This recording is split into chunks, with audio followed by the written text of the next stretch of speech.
When your night job brings you face to face with the unknown, survival becomes the only destination. Martin had worked as a rideshare driver for years. The night shifts were his favorite. Quieter roads, bigger tips, and the occasional interesting passenger. But there was one night he would never forget, one that made him question if he'd ever drive again. It started like any other Friday night.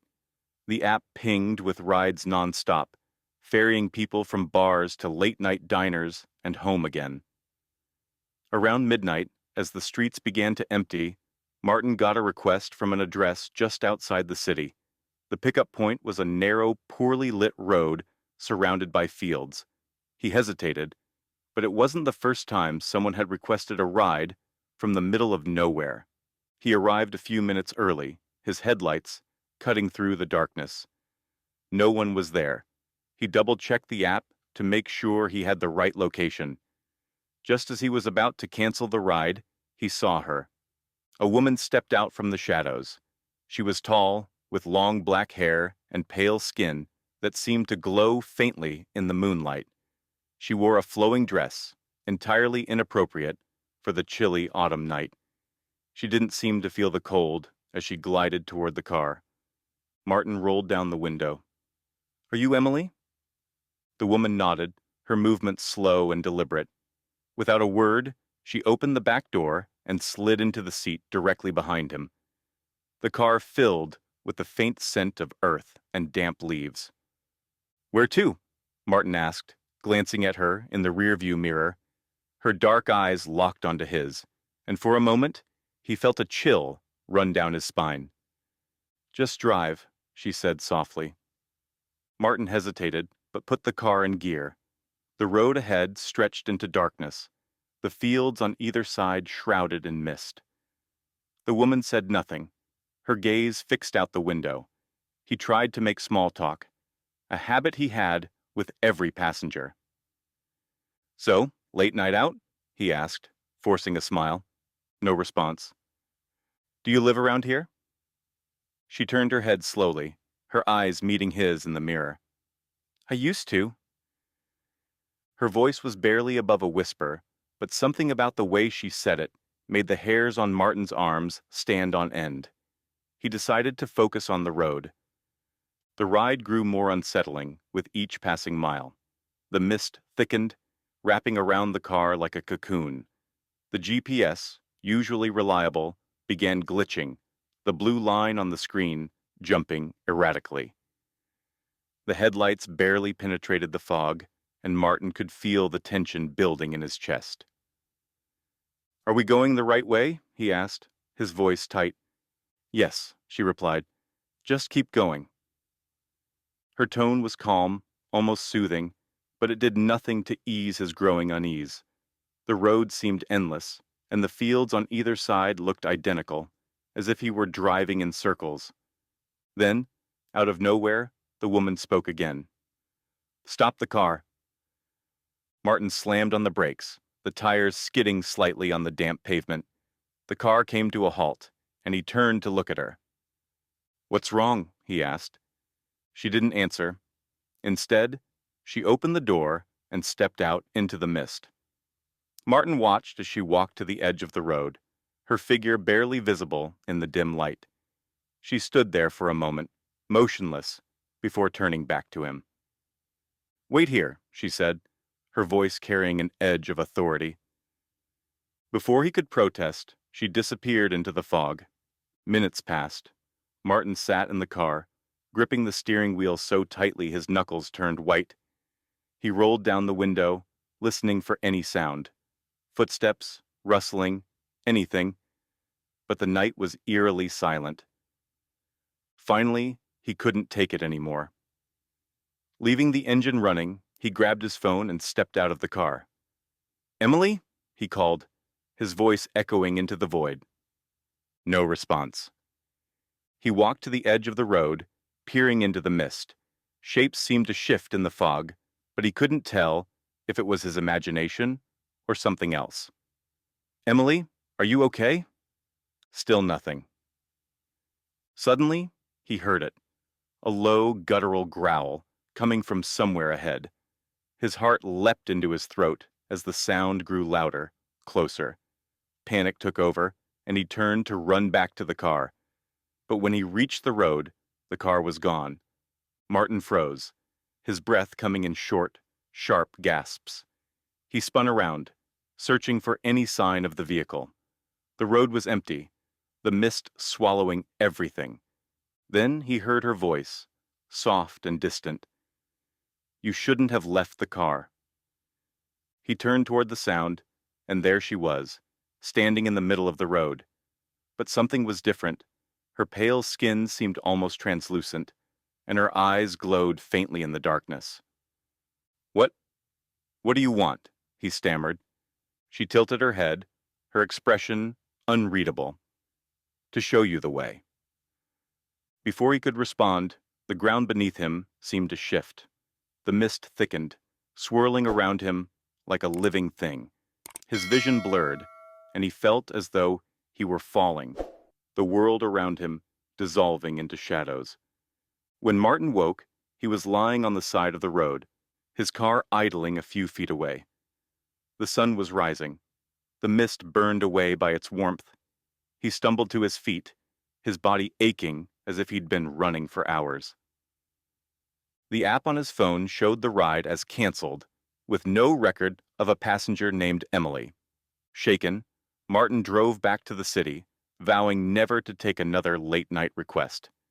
But no matter how much he tried to forget, he couldn't shake the memory of her glowing eyes or the chilling promise in her voice. Some roads, he realized, aren't meant to be traveled. What would you do if the one rule of your job was the one thing you couldn't resist breaking? Ava had just started her job as an overnight security guard at the old Morrison estate. The sprawling mansion, once home to a wealthy industrialist, had been converted into a museum, but was currently undergoing renovations. Ava's job was simple: patrol the grounds, monitor the cameras, and follow one golden rule: never open the locked door in the West Wing. "What's behind it?" she had asked during her orientation. Her supervisor, a grizzled man named Hal, had shrugged. "No idea. All I know is, it's off limits. Don't ask questions, and don't go near it." Ava had laughed nervously, thinking it was just a way to mess with the new hire. But as the days turned into weeks, she couldn't shake her curiosity. The West Wing was eerily quiet, and the locked door loomed at the end of the hallway, its brass handle gleaming faintly under the flickering light. One night, when the hours dragged on and boredom set in, Ava found herself standing in front of it. The air felt colder here, and a faint humming sound seemed to emanate from behind the door. She reached out, hesitating, before pulling her hand back. "Not tonight," she muttered to herself, retreating to the security office. The following nights were uneventful. Ava spent her shifts pacing the halls, sipping bad coffee, and watching the cameras. But her thoughts kept drifting back to the locked door. What was so important, or dangerous, that it had to be sealed away?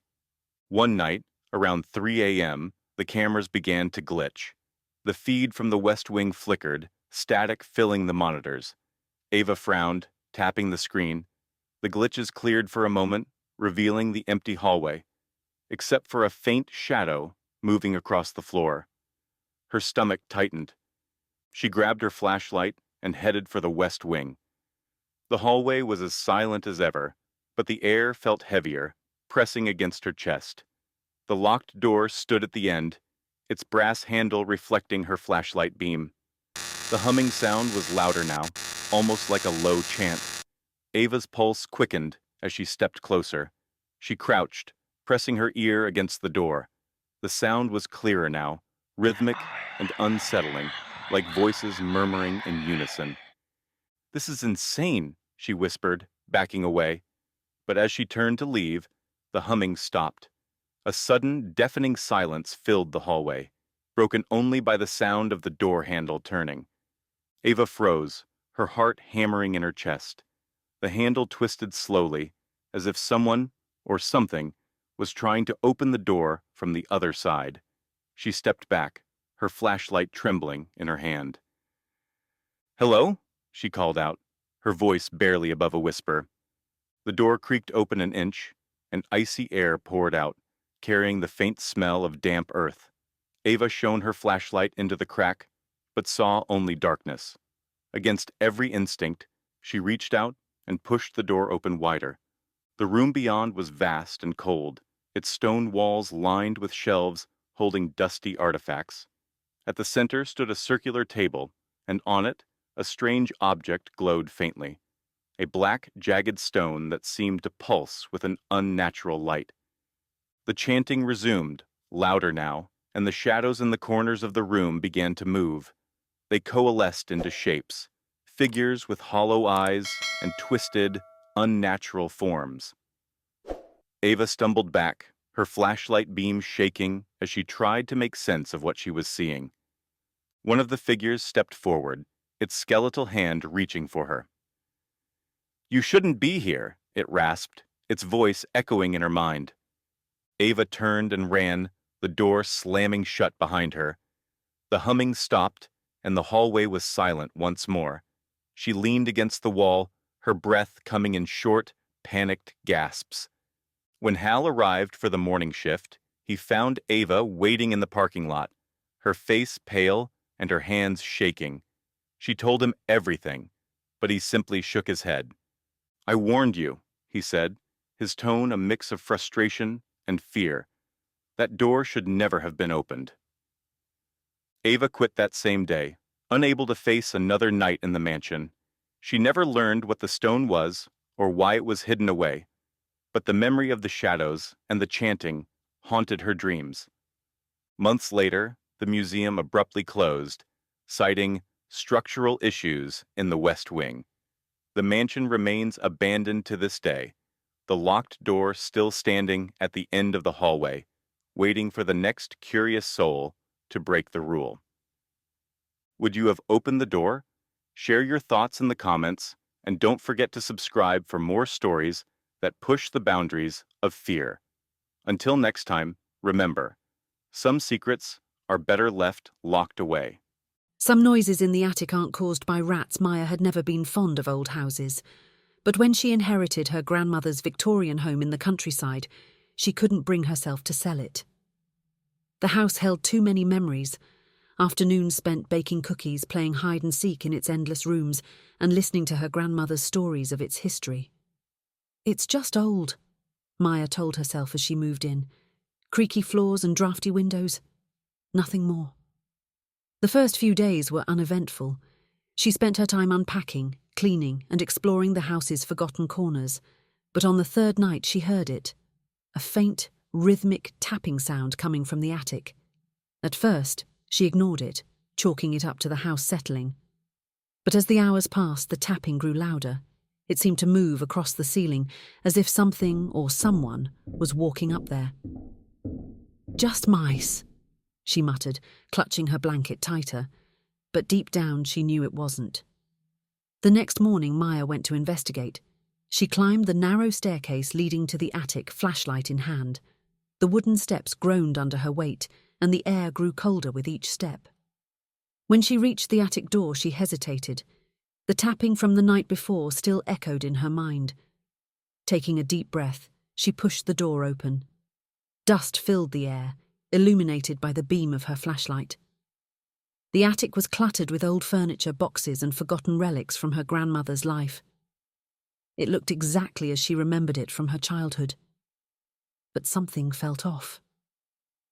The air was heavy, and an unnatural silence hung over the space. She searched the room, shining her flashlight into every corner. Nothing seemed out of place. "Just my imagination," she said, forcing a laugh. That night, the noises returned. But this time it wasn't just tapping. There were whispers, faint and indistinct, as though a conversation was happening just out of earshot. Maya lay frozen in her bed, her heart pounding. "Who's there?" she called out, her voice trembling. The whispers stopped abruptly, replaced by a deafening silence. Determined to find answers, Maya decided to record the sounds. She set up her phone to capture audio overnight, leaving it on her bedside table. The next morning she played back the recording. At first it was just the usual creaks and groans of the old house. But then the whispers began. This time they were clearer. "She's here," one voice said. "She doesn't know," another replied. Maya's blood ran cold. She rewound the recording, listening again and again. The voices were real, and they were talking about her. That night, she couldn't sleep. Around midnight, the tapping started again. But this time, it was accompanied by footsteps descending from the attic. The sound grew louder, closer, until it stopped just outside her bedroom door. Maya held her breath, clutching her phone like a lifeline. The doorknob turned slowly, and the door creaked open a few inches. But no one was there. Suddenly, her phone buzzed. A notification appeared on the screen. New recording saved. Her hands shaking, Maya played the recording. This time, the whispers were deafening. "She's watching. Get out." Maya didn't wait for morning. She grabbed her keys, ran to her car, and drove away, leaving the house behind. She never returned. The Victorian home was sold to a new family, who reported no strange activity. But Maya knew the truth. Some houses keep their secrets well hidden, until someone dares to listen. Would you have stayed after hearing those whispers? Let us know in the comments, and don't forget to subscribe for more haunting tales. Until next time, remember, some noises aren't meant to be ignored. Snow remembers everything, except what leaves no trace. Nora had always loved the snow. It blanketed the world in a quiet stillness, turning even the busiest streets into peaceful landscapes. So, when her boss offered her the company's remote lodge for a weekend getaway, she jumped at the chance. A cozy cabin nestled in the mountains, surrounded by untouched snow. It sounded like heaven. The drive up was uneventful, save for the heavy snowfall that started midway. By the time Nora reached the lodge, the world was a sea of white. She parked her car and trudged through the knee-deep snow to the front door, her breath clouding the icy air. The cabin was perfect. A roaring fireplace, plush furniture, and a view of the snow-covered woods through massive windows. It felt like stepping into a postcard. That first night, as she sipped cocoa by the fire, she spotted something strange through the window. Footprints, barely visible in the moonlight, leading from the edge of the forest toward the cabin. They stopped abruptly about 10 feet from the porch. No return tracks, just an empty patch of snow where the trail ended. Nora frowned, her eyes darting between the footprints and the forest. She told herself it was nothing, maybe a trick of the light, or an animal that had wandered off course. Still, she couldn't shake the feeling that something wasn't right. The next morning, the footprints were gone. Fresh snow had covered everything, erasing any trace of them. Nora felt a small sense of relief as she sipped her coffee by the window. Whatever she'd seen the night before, it was over now. She spent the day exploring the property, taking photographs of the serene landscape and building a small snowman in the yard. By evening, she felt more at ease. The strangeness of the previous night seemed like a distant memory. But as darkness fell, the unease crept back. Sitting by the fire, Nora glanced out the window again and froze. The footprints were back, the same trail, leading from the woods toward the cabin, stopping in the exact same spot. Her heart pounded. She grabbed a flashlight and stepped onto the porch, her breath catching in the freezing air. The footprints were clear, pressed deep into the snow. She followed the trail with her flashlight, her eyes scanning the woods for movement. Nothing.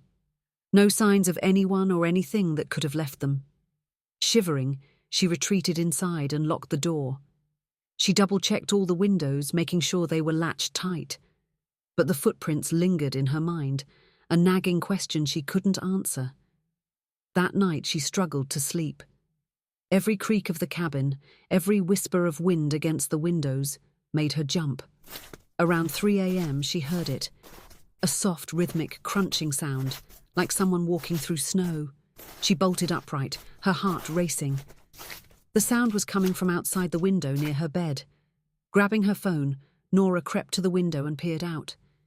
At first, all she saw was darkness. But then, illuminated by the pale moonlight, she saw them. Footprints forming in the snow, one after the other, as if an invisible figure was walking toward the cabin. Her blood ran cold. She stumbled back from the window, clutching her phone. The footsteps stopped just short of the porch, the same spot as before. The snow was pristine except for the newly formed trail. She dialed 911, her hands shaking as she tried to explain what was happening. The operator's calm voice was a lifeline, promising that help was on the way. But Nora couldn't just sit and wait. She grabbed a fire poker from the hearth and stood near the door, her eyes locked on the window. Then the doorknob turned. Nora screamed, jamming the fire poker into the latch to hold it in place. The door shook violently, as though someone, or something, was trying to force it open. She pressed her weight against it, tears streaming down her face. Just as the door seemed ready to give way, the shaking stopped. The cabin fell silent, the only sound her ragged breathing. She didn't dare move, not until she heard the distant wail of sirens. The police found no one, no tracks, no signs of forced entry, nothing to explain what Nora had experienced.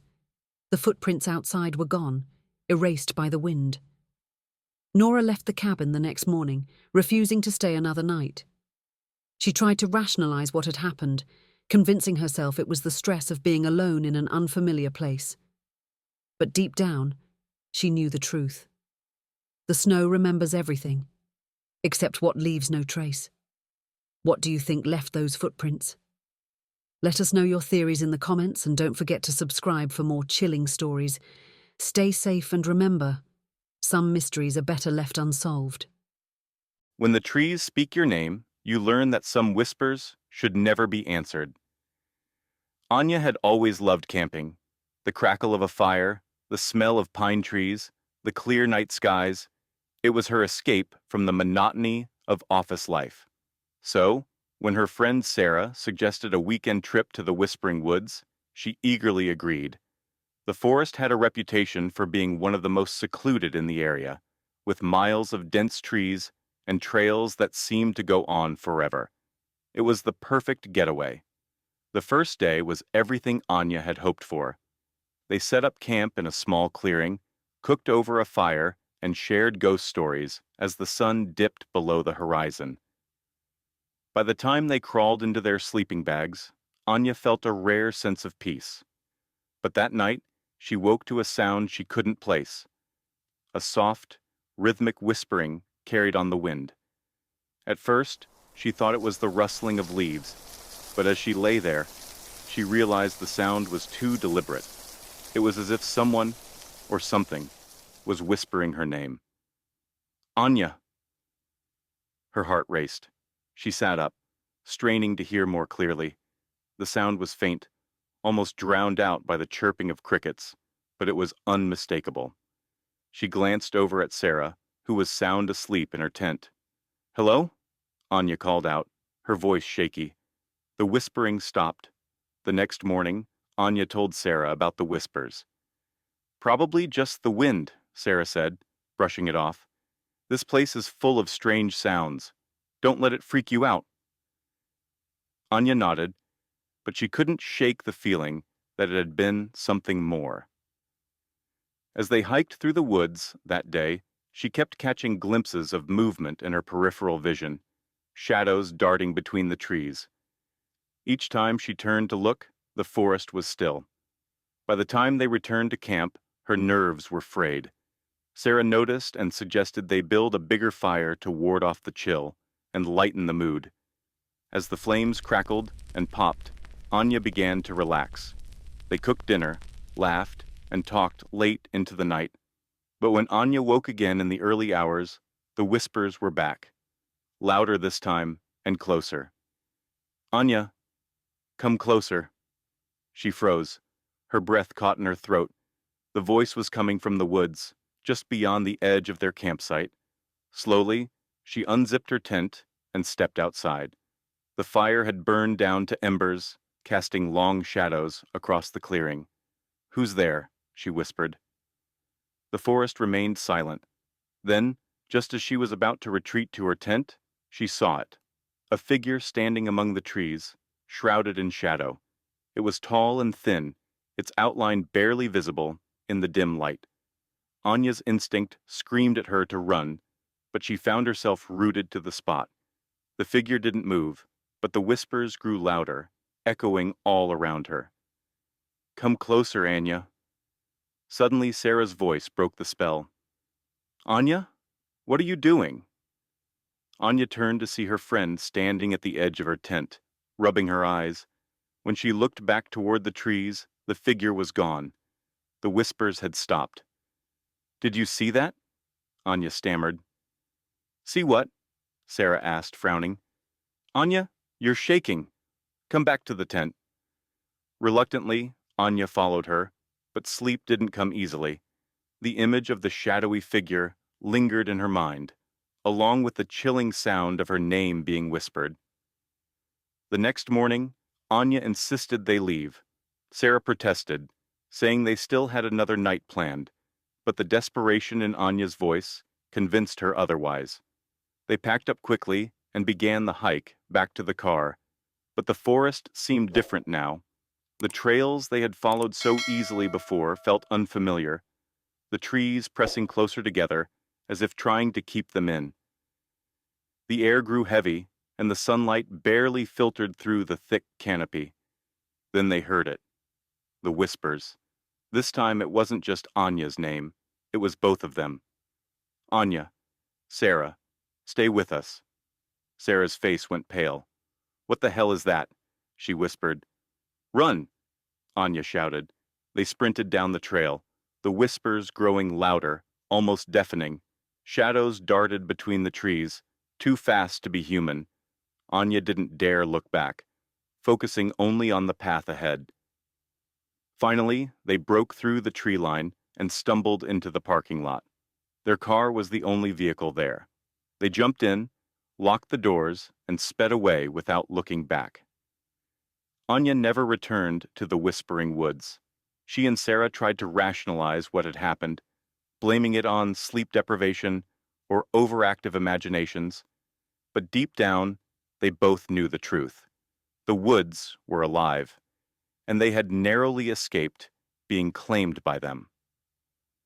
What do you think was calling to Anya and Sarah? Share your theories in the comments, and don't forget to subscribe for more spine-chilling tales. Until next time, remember not every place is meant to be explored.